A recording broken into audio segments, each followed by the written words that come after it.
어느덧 한 주간의 시간을 은혜 속에서 살아내고 다시 하나님의 전에 나와 예배하며 우리가 누구인지를 기억할 수 있도록 이끌어 주셔서 감사합니다.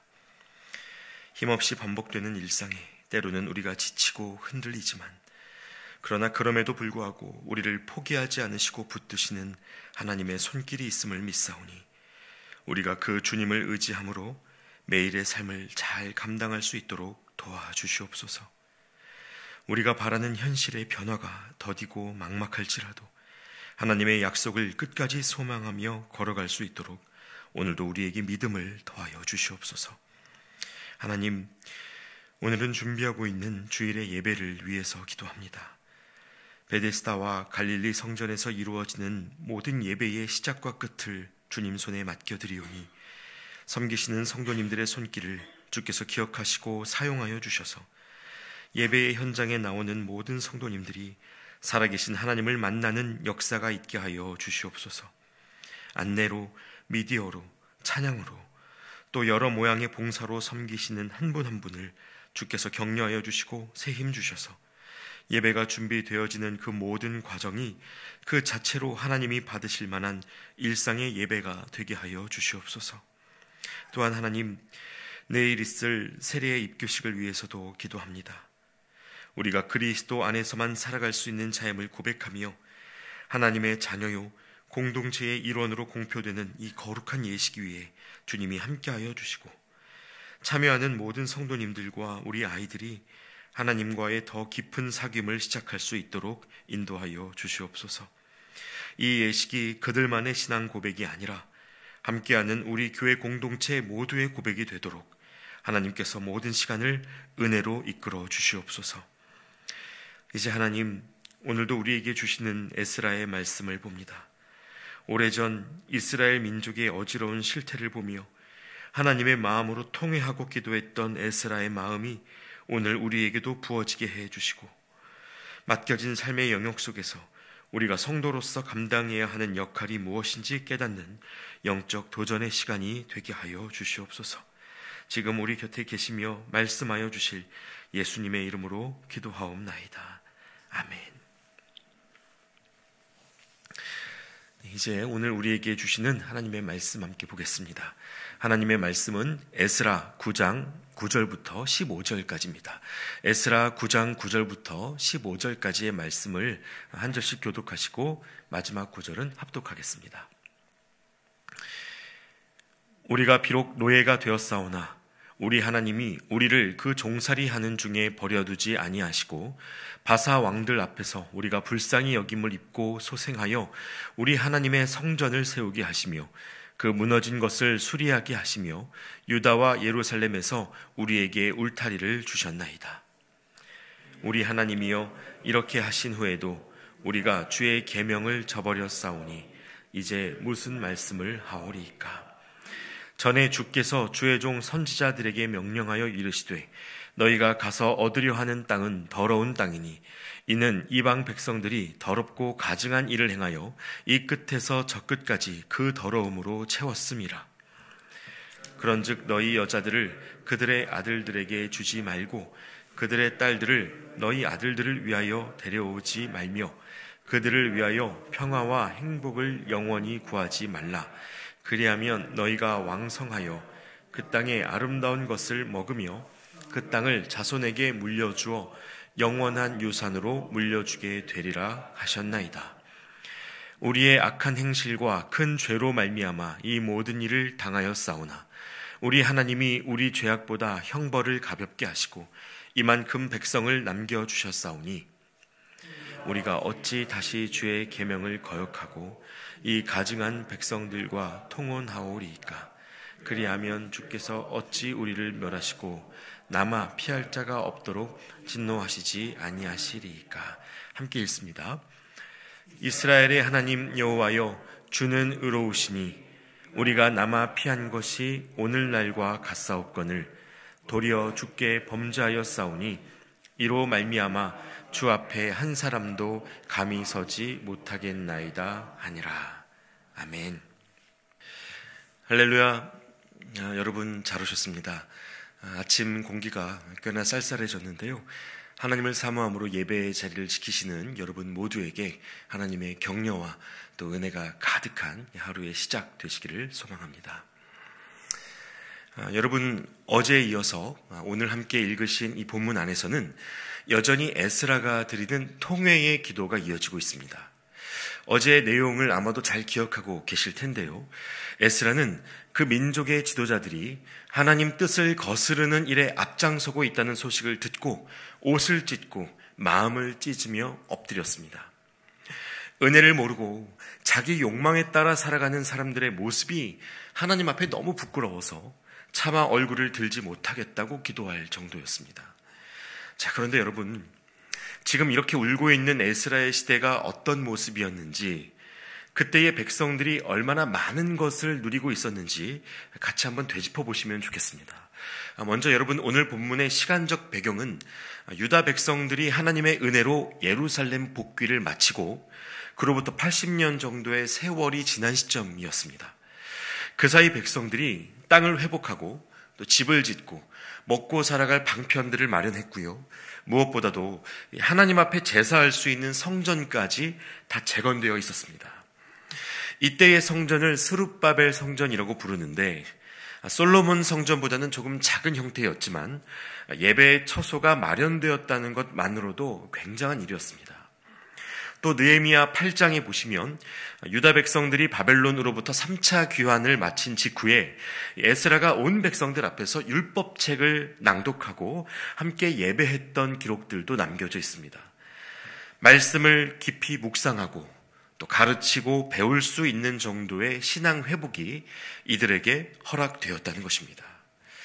자, 그러니까 여러분, 이 시대 백성들이 누리던 은혜, 그 영적인 회복을 정리해 보자면 예루살렘 귀환, 성전의 재건, 말씀의 회복, 이렇게 요약해 볼 수 있습니다. 이것이 당시에 에스라 시대 이스라엘 백성들이 누리던 신앙의 환경이었다는 것입니다. 여러분, 몇 세대 전 조상들의 입장에서 보면 이것이 얼마나 놀라운 응답입니까? 바벨론 포로기에 예레미야가 흘렸던 눈물, 자기 녹봉을 포기하고 생명의 위협을 극복하면서까지 성벽을 세웠던 느헤미야의 수고가 지금 이 시대 사람들에게 은혜의 열매로 흘러오고 있다는 것을 이제 모두가 눈으로 보게 된 것입니다. 자, 그러나 여러분, 중요한 것은 이제부터죠. 누구나 예배할 수 있는 환경과 조건이 갖추어졌음에도 불구하고, 그런 외적인 요소들이 복원되었음에도 불구하고 그 당시 정작 중요한 사람들의 마음은 달라지지를 않았습니다. 어제 말씀을 통해 보셨던 것처럼 백성들은 하나님이 금지하신 이방인들을 아내로 맞이하고 또 첩으로 드리면서 마음을 하나님께 드리는 데에 실패했습니다. 본이 되어야 할 지도자들이 오히려 그 죄악의 으뜸이 되고 자기 욕망을 따라 사는 삶에 심취해 있었다는 것입니다. 에스라가 지금 이 본문의 기도를 통해서 하나님 앞에 엎드려 있는 이유가 바로 그것이죠. 이전 세대가 누리지 못했고 그저 꿈꾸며 기도하기만 했던 것들을 온몸으로 누리게 되었음에도 불구하고 당시 유다 백성들은 자신들이 은혜 아래에 있다는 사실을 가볍게 여겼습니다. 그래서 여러분, 이 오래전 이스라엘의 역사를 살펴보다 보면요, 사람의 역사라는 것이 정말 반복되고 있구나 하는 생각이 듭니다.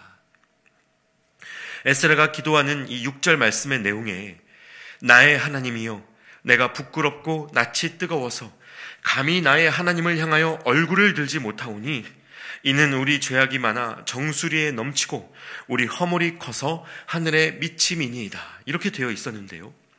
여러분, 이 기도가 오늘날 우리가 드리는 고백이라고 해도 전혀 어색함이 느껴지질 않습니다. 여전히 우리도 은혜가 은혜인 줄을 모르고 하나님을 잊은 채 흘러가는 세상의 한복판에서 살아갑니다. 예배할 수 있는 하드웨어, 그 환경적 조건은 더할 나위가 없죠. 한때는 우리나라 모든 동네에 교회가 있다는 사실에 놀라곤 했는데 지금은 심지어 교회에 가지 않아도 핸드폰 안에서 수많은 예배 실황과 설교를 마음껏 들을 수 있는 시대가 됐습니다.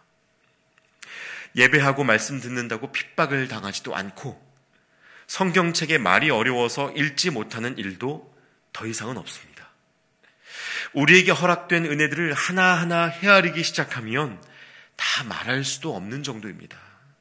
그러나 여러분, 어쩌면 그렇기 때문에 더더욱 오늘의 우리를 바라보는 하나님의 마음이 어떠실까 떨리는 마음으로 묻게 됩니다.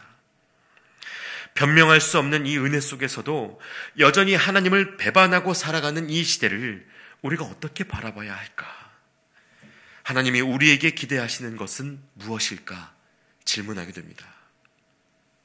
그래서 여러분, 이제 오늘은 하나님을 외면하는 세상, 특히 복음을 듣고서도 여전히 자신이 중심이 되어 살아가는 이들에 대해 우리가 보일 수 있는 반응을 세 가지 차원으로 같이 살펴보려고 합니다. 일종의 영적 성장의 단계라고도 말할 수 있는데요. 그 가운데 우리가 과연 어떠한 마음과 태도로 살아가야 하는지를 되새기는 그런 시간이 되시면 좋겠습니다. 자, 먼저 하나님을 등지고 살아가는 이들에 대해 우리 안에 일어날 수 있는 반응. 여러분, 그 첫 번째 것은 먼저 비판하고 정죄하는 지식의 단계입니다.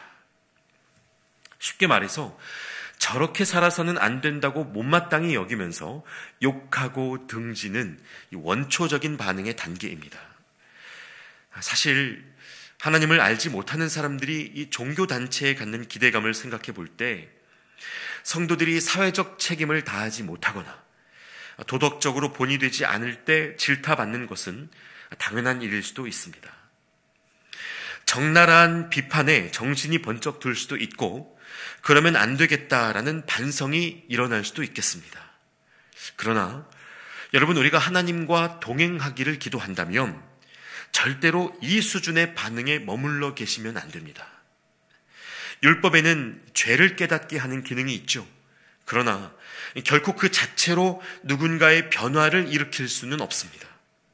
율법의 목적은 우리가 말씀대로 살아갈 수 없는 존재임을 일깨우는 것이기 때문에 그 율법을 제대로 아는 사람일수록 자기부터가 그렇게 살아가지 못한다는 사실을 알게 되고, 그래서 비판과 정죄의 자리에 오래 머물러 있지 못합니다. 모두가 정죄하는 세리를 보면서 나는 저런 사람이 아니라서 감사하다라고 고백했던 그 종교 지도자들이 결국 예수님을 십자가에 못 박는 데에 앞장섰다는 사실을 기억하셔야 한다는 말입니다. 자, 그리고 이어서 하나님을 외면하는 이들에 대해서 우리가 보일 수 있는 두 번째 반응이 있습니다. 그것은 바로 슬퍼하고 한탄하는 공감의 단계입니다. 세상을 보며 애통하고 한탄하시는 그 하나님의 마음을 함께 느끼는 것입니다. 여러분, 세상에 얼마나 많은 아픔들이 있습니까?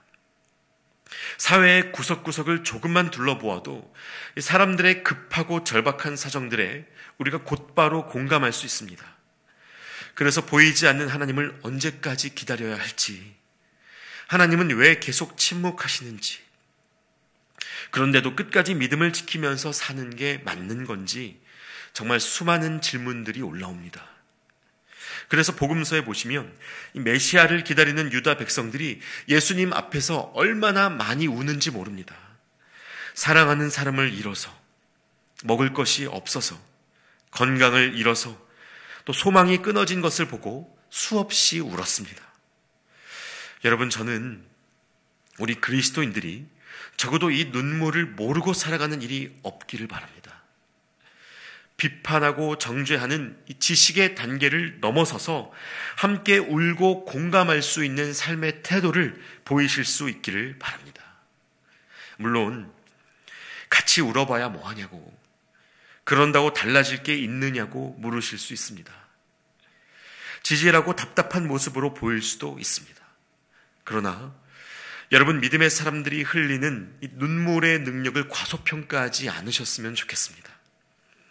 당장은 그것으로 엄청난 변화가 일어나지 않을지라도 눈물을 통해서만 볼 수 있는 그 다음의 단계가 있습니다. 함께 울 수 있는 사람들만 들어설 수 있는 그 다음의 길이 있어요. 그리고 바로 이것이 하나님을 잃어버린 세상에 대한 세 번째 단계의 반응을 일으키게 되는데요. 그것은 내가 그들을 위하여 먼저 죽는 희생의 단계입니다. 뒤틀린 세상을 보며 비판을 할 수도 있고 안타까운 마음에 눈물을 흘릴 수도 있습니다. 그러나 여러분, 역사 속에서 사람들에게 변화가 일어나고 믿음의 회복이 일어나는 것은 언제나 누군가의 희생이 있을 때에만 가능한 일이었습니다. 한번 생각해 보세요. 애굽에서 종로로 타던 백성들을 이끌어내어 가나안으로 인도하는 동안 모세가 얼마나 많은 일들을 감당해야 했습니까? 고기 주면 물 달라, 물 주면 고기 달라, 이렇게 불평하고 원망하는 이들을 견디면서도 이스라엘을 구원하지 않으실 거면 내 이름부터 생명책에서 지워달라고 기도할 만큼 모세는 생명을 걸고 그 시간을 감당했습니다. 이뿐만이 아니죠. 바벨론에서 포로되어 살아가는 동족을 살리기 위해서 목숨을 걸었던 에스더가 없었다면, 이들이 예루살렘으로 돌아와 하나님의 백성으로 다시 설 수 있도록 모든 것을 걸었던 에스라와 느헤미야가 없었다면, 여러분, 이스라엘의 역사는 이미 오래전에 끝을 보았을 겁니다. 민족의 타락을 자신의 책임으로 받아내고 자격 없는 자들을 위해 삶을 내어놓는 이들이 있었기 때문에 지금의 이스라엘이 있었다는 말입니다. 여러분, 바로 이것이 지식의 단계와 공감의 단계를 넘어서 우리가 선택해야 할 희생의 단계입니다. 그리고 본문 속 에스라의 모습을 통해 오늘 우리가 배워야 할 믿음의 방식인 것입니다. 사실 높은 뜻 교회 안에서 예배하고 신앙생활을 하시는 우리 교회의 많은 성도님들은 누구보다도 뚜렷하게 이 건강한 교회에 대한 비전과 열망을 품고 계실 것입니다. 그래서 기독교의 사회적 신뢰도가 떨어지고 또 교회와 목회자들의 실태에 대해서 실망스러운 소식을 접하실 때마다 어떻게 하면 이 나라 교회가, 그리고 성도로 살아가는 우리가 새로운 반전을 맞이할 수 있을까 하는 그런 고민을 한 번쯤은 해보셨을 겁니다. 교회가 이렇게 바뀌어야 한다라는 나름의 방법과 주관을 갖고 계신 분들도 있으시겠죠. 그러나 여러분, 오늘 이 말씀을 통해서 분명히 기억하실 수 있기를 바랍니다. 한국의 개혁교회, 그 중에서도 높은 뜻이라는 이름으로 예배하는 우리가 빠질 수 있는 가장 큰 함정이 희생 없는 지식의 단계입니다. 어떻게 해야 건강할 수 있을지에 대한 지식, 건강하게 살아가야 한다는 비판의식. 여러분, 건강한 사람의 특징은 그런 것이 아닙니다. 누군가 건강하다는 증거는 건강에 대한 강조나 집착이 아니라 삶을 기쁘고 아름답게 살아내는 것입니다. 건강하지 못할까봐 걱정하고 긴장하는 수준에 머물지 않고 주어진 건강을, 나의 생명을 다른 누군가를 위하여 쓰는 것입니다. 그것이 정말 건강한 사람들이 가진 생명의 증거인 것이죠. 건강하게 살겠다고 열심히 운동하며 몸을 관리하는데 그 몸으로 누군가를 건져내지도 못하고 누군가에게 달려가지도 못한다면 여러분, 거기에 무슨 의미가 있겠습니까? 그래서 여러분, 교회가 개혁되어야 한다. 개혁은 이렇게 하는 것이다. 우리가 이렇게 수없이 말할 수 있지만 영적인 개혁은 사실 그렇게 이루어지지 않습니다. 사회 속 그 각자의 자리에서 하나님의 마음으로 행하는 그 희생의 실천이 있을 때 비로소 우리가 교회의 개혁을 보일 수 있는 것입니다. 그러므로 여러분, 세상의 계산법과 다를지라도, 누가 이해해 주지 않아도 삶에 맡겨진 그 희생의 영역을 끝까지 믿음으로 감당해 내실 수 있기를 바랍니다. 그러면 발견하게 됩니다. 아무것도 없어 보이던 현실에 하나님이 남겨주신 것들이 보이기 시작합니다. 그래서 13절 말씀을 보시면요, 우리의 악한 행실과 큰 죄로 말미암아 이 모든 일을 당하였사오나 우리 하나님이 우리 죄악보다 형벌을 가볍게 하시고 이만큼 백성을 남겨주셨사오니 라고 되어 있죠. 남겨주신 은혜, 이 진노 중에도 꺼지지 않는 하나님의 마음을 발견하게 될 때가 분명히 있다는 것입니다. 여러분, 오늘 하루 이 하나님의 약속을 붙들고 왜 여전히 교회가 소망인지를 드러내며 살아가실 수 있기를 축복합니다. 한 사람의 눈물과 통회, 그 희생을 하나님이 어떻게 사용하시는지 날마다 경험하실 수 있기를 축복합니다. 그렇게 믿음을 붙들고 살아가는 저와 여러분 모두의 일상을 통해 머리 되시는 주님의 역사가 우리를 더욱 교회다운 교회로 날마다 빚어가 주실 것입니다. 기도하겠습니다. 하나님을 믿는다 하는 이들이 넘쳐나는 이 시대에 교회의 십자가 불빛이 가로등처럼 도시를 채우는 이때에 여전히 우리 안에는 나 자신을 주인 삼아 살아가는 삶의 모습들이 있습니다.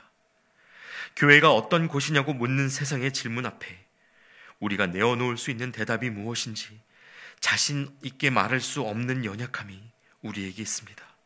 주님, 우리에게 지식과 공감을 넘어 희생을 감당할 수 있는 믿음을 허락하여 주시옵소서.